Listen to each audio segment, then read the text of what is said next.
नमस्कार दोस्तों, स्वागत है आप सबको आज के सेशन में। आई होप आप सब अच्छे होंगे, मस्त होंगे, ज़बरदस्त होंगे। जैसा कि हम सब जानते हैं कि हम लोग पढ़ रहे हैं प्राचीन भारत, और प्राचीन भारत में हम पढ़ रहे हैं origin of the name of our country, यानी कि हमारे देश के नामकरण के बारे में। जैसा कि पिछली वीडियो में मैंने आपको बताया कि किस तरीके से हमारे देश का नाम भारतवर्ष पड़ा, हिंदुस्तान पड़ा, इंडिया पड़ा, ये सारी बातें हमने पिछले वीडियो में किया। आज की वीडियो में हमारे देश के 2 और नाम बचे हुए हैं, उसके बारे में जानेंगे। तो चलिए समझते हैं।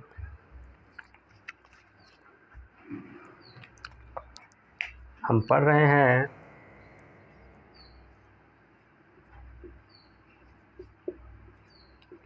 एंशिएंट इंडिया, प्राचीन भारत।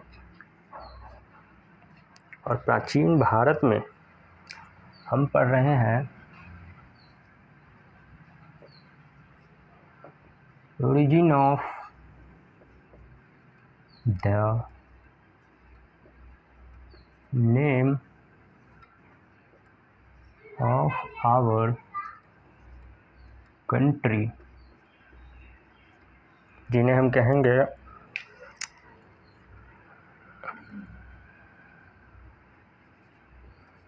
हिंदी में कहेंगे हमारे देश का नामकरण।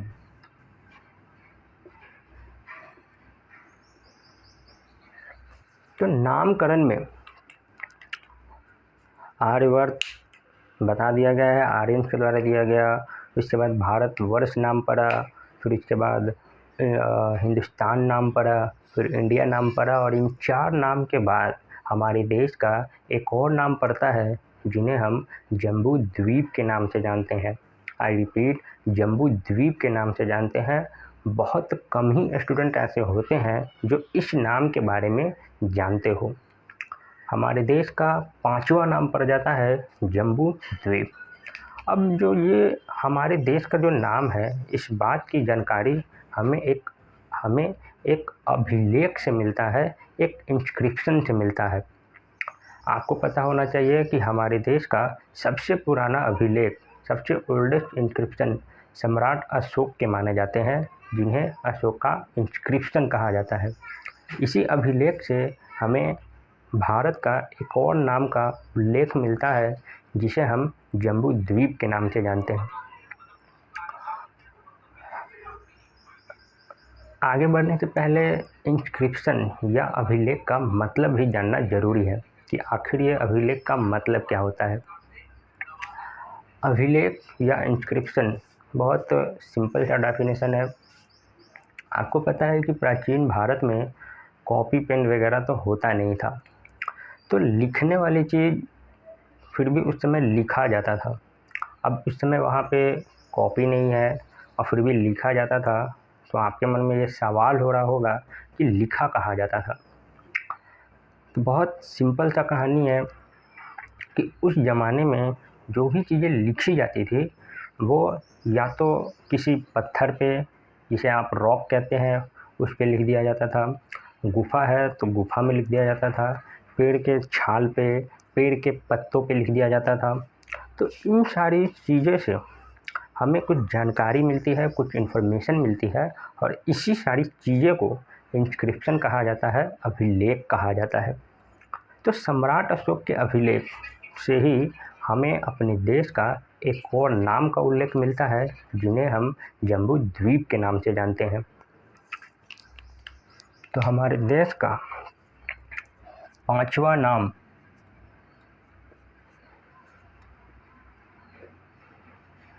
जम्बू द्वीप मिलता है, और इस बात की जानकारी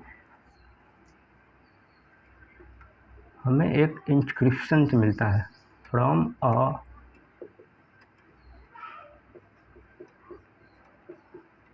इंस्क्रिप्शन इंस्क्रिप्शन जिन्हें हम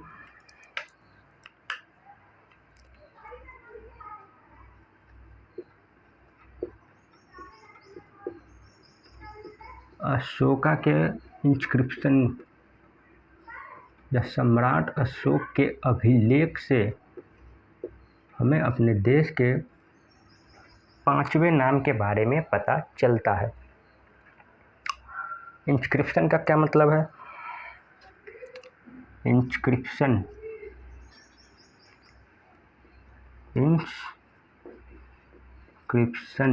जिन्हें हिंदी में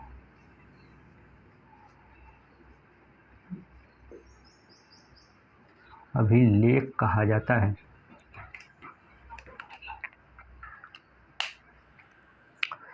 इंस्क्रिप्शन का मतलब है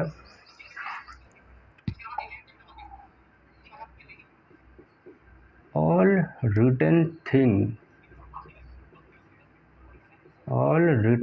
थिंग्स या स्टेटमेंट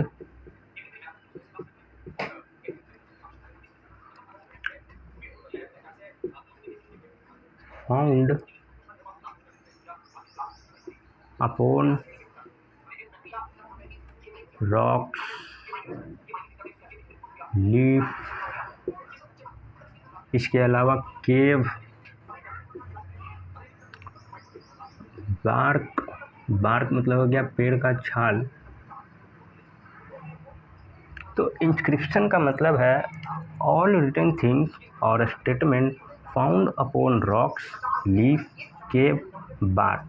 मतलब अभिलेख का परिभाषा ये होता है कि वो सारी लिखित चीज़ जो हमें गुफा में, चट्टान पे, पेड़ के पत्तों पे, पेड़ के छाल पे लिखा हुआ मिलता है, उसी को अभिलेख कहते हैं या इंस्क्रिप्शन कहते हैं। मैंने आपको बताया कि हमारे देश का सबसे पुराना इंस्क्रिप्शन माना जाता है सम्राट अशोक के अभिलेख को, और इनका कहा जाता है कि सम्राट अशोक के अभिलेख जो है वो 2 लिपि में लिखा हुआ है, 2 स्क्रिप्ट में लिखा हुआ है, एक ब्राह्मी लिपि और दूसरा खड़ोकी लिपि। इस सम्राट अशोक के अभिलेख को पढ़ा गया था एक व्यक्ति के द्वारा 1837 में, और वो व्यक्ति था जेम्स प्रिंसेप। तो याद रखेंगे, जो सम्राट अशोक के अभिलेख है ओल्डेस्ट इंस्क्रिप्शन माने जाते हैं। ओल्डेस्ट मतलब प्राचीनतम अभिलेख। इसको ये 2 लिपि में लिखा हुआ है, 2 स्क्रिप्ट में लिखा हुआ है।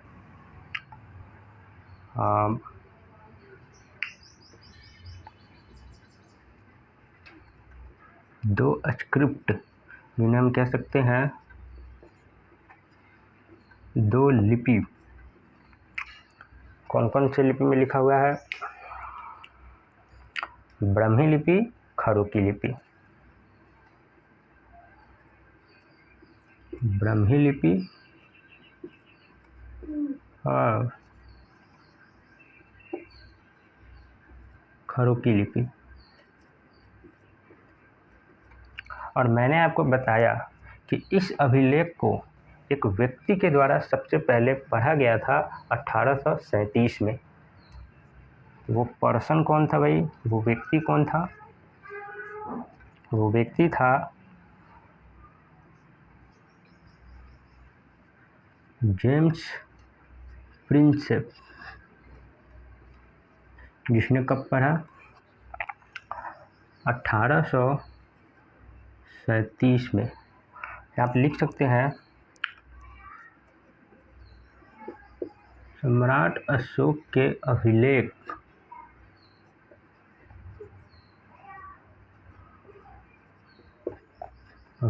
को पढ़ा। ठीक है, सम्राट अशोक के अभिलेख को सबसे पहले जेम्स प्रिंसेप ने 1837 में पढ़ा। तो यह है हमारे देश का 5वां नाम, जिन्हें हम जम्बूद्वीप के नाम से जानते हैं, और इस जम्बूद्वीप के बारे में सम्राट अशोक के अभिलेख में बताया जाता है।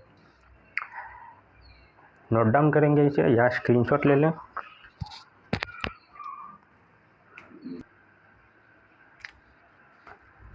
आई होप आपने स्क्रीनशॉट ले लिया होगा। अब बढ़ते हैं आगे। हमारे देश का एक और नाम पड़ता है जो बहुत क्रिटिकल नाम है लेकिन इम्पॉर्टेंट है। अभी मैंने आपको जम्बू द्वीप के बारे में बताया, और जम्बू द्वीप के बाद हमारे देश का एक और नाम है यिंतू। अब ये कैसे पड़ा? ऐसा कहा जाता है कि हमारे एंशियंट टाइम से, प्राचीन समय से, बहुत पहले से हमारे देश में चाइनीज़ ट्रैवलर का आगमन शुरू हो गया था। चीनी यात्री हमारे देश में आने लगे थे। जैसे आपने विनसेंग का नाम सुना होगा, फाहियान का नाम सुना होगा, इत्सिंग का नाम सुना होगा। तो ऐसा कहा जाता है कि यही चाइनीज़ ट्रैवलर या चीनी यात्रियों के द्वारा ही हमारे देश का एक और नाम दिया गया, जिन्हें हम यिंतू के नाम से जानते हैं। तो हमारे देश का छठा नाम मिलता है यिंतू। यिंतू किसके द्वारा दिया गया? बाई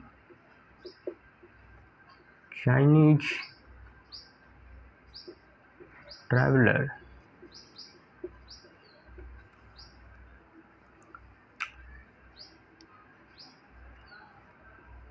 चीनी यात्रियों द्वारा। तो चीनी यात्रियों के द्वारा ही हमारे देश का यिंतू नाम पड़ा। बस यही है हमारे देश के मेनली नाम, जिसमें आपका सबसे पहले बताया आर्यवर्त के बारे में, जिसको आर्यन ने दिया। दूसरा भारतवर्ष बताया। भारतवर्ष महाभारत का एक सम्राट हुआ करता था, भारत उसके नाम पे पड़ा। जबकि जैन माइथोलॉजी के अनुसार कहा जाता है कि ऋषभ देव के पुत्र भारत के नाम पे ही भारतवर्ष नाम पड़ा। इसके अलावा मैंने आपको बताया फर्स्ट फॉरेन इन्वेजन दारा प्रथम के द्वारा किया गया, तो इसने हिंदुस्तान नाम दिया। दूसरा विदेशी आक्रमण हुआ तो अलेक्जेंडर ने इंडिया नाम दिया। अभी जम्बूद्वीप और ये यिंतू, ये 6 पॉपुलर और सबसे इम्पोर्टेंट नाम माने जाते हैं इंडिया के। अब एक छोटा सा फैक्ट है कि हमारे देश का इन 6 नाम के अलावा भी एक और नाम मिलता है, जिन्हें हम मनुस्मृति के नाम से जानते हैं। लेकिन ये जो नाम है ये ऑल ओवर इंडिया पे वैलिड नहीं है। किसी एक निश्चित एरिया पे, पार्टिकुलर एरिया पे ही मनुस्मृति कहा जाता है। पार्टिकुलर एरिया, ये पूरे ऑल ओवर इंडिया में मनुस्मृति नहीं कहा जा रहा है। केवल और केवल पार्टिकुलर एरिया ऑफ लैंड पे, एक निश्चित क्षेत्र पे मनुस्मृति कहा जाता है। और ये जो मनुस्मृति नाम है ये कितने एरिया पे कहा जाता है? सरस्वती और दृष्टवती के बीच का जो एरिया है उसी को मनुस्मृति कहा जाता है, जो हमारे देश का एक और नाम मिलता है। लेकिन ये नाम सिर्फ सरस्वती और दृष्टवती के बीच ही मान्य है, वैलिड है। तो एक और नाम मिलता है मनुस्मृति।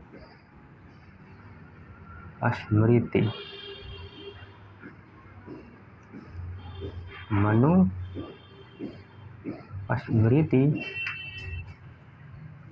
ये निश्चित क्षेत्र पे मान्य है, वैलिड है। सरस्वती और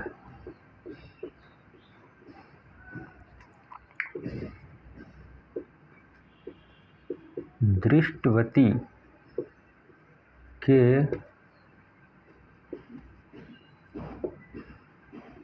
बीच का क्षेत्र क्या कहलाता है? मनुस्मृति कहलाता है।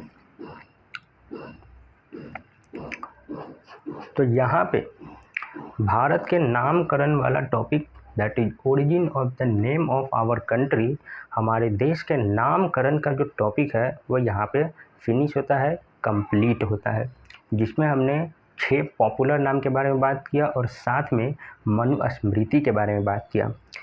एक बार ज़रा लेआउट दे देता हूँ, रिवीजन दे देता हूँ ताकि आपको सारा क्लियर हो जाए। पहले नाम से लेके और आखिरी नाम तक। सबसे पहले मैंने आपको बताया कि हमारे देश का सबसे पहला नाम माना जाता है वो है आर्यवर्त। आर्यवर्त जिसको किसने दिया? आर्यंस ने दिया। ठीक है। दूसरा नाम पड़ता है भारतवर्ष। आपको पता है कि भारतवर्ष नाम पड़ने के 2 कारण बताए जाते हैं, जिनमें सबसे पहला माना जाता है महाभारत। कहने का मतलब महाभारत के अनुसार सम्राट भरत के नाम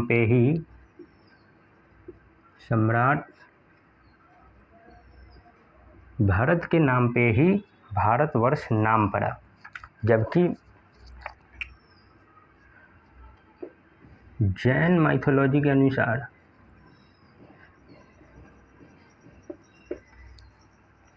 ऋषभ देव के पुत्र के नाम के ऊपर ऋषभ देव, हम जानते हैं कि ऋषभ देव के एक पुत्र थे जिन्हें हम भरत के नाम से जानते हैं, इसी के नाम के ऊपर ही भारतवर्ष नाम पड़ा। और क्या बताया मैंने आपको? तीसरा नाम मैंने आपको बताया हिंदुस्तान, जो किसके द्वारा दिया गया? दारा प्रथम के द्वारा। बच्चे यहाँ पे लिख लेंगे, यहाँ पे थोड़ी सी जगह है।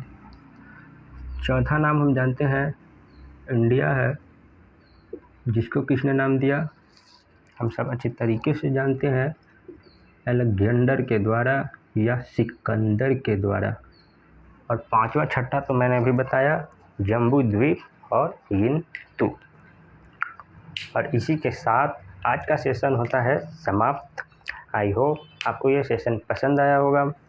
पसंद आया तो वीडियो को लाइक, शेयर और चैनल को भी सब्सक्राइब कर लें, ताकि नेक्स्ट वीडियो का नोटिफिकेशन सबसे पहले आपको मिले। तो मिलते हैं नेक्स्ट वीडियो में। तब तक आप सब अपना बहुत सारा ध्यान रखें।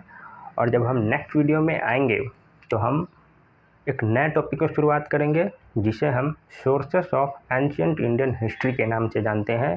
कहने का मतलब प्राचीन भारत के जितने भी स्रोत हैं, जिससे हमें प्राचीन भारत में हुए घटनाओं के बारे में, इंसिडेंट के बारे में, इवेंट के बारे में जानकारी मिलता है।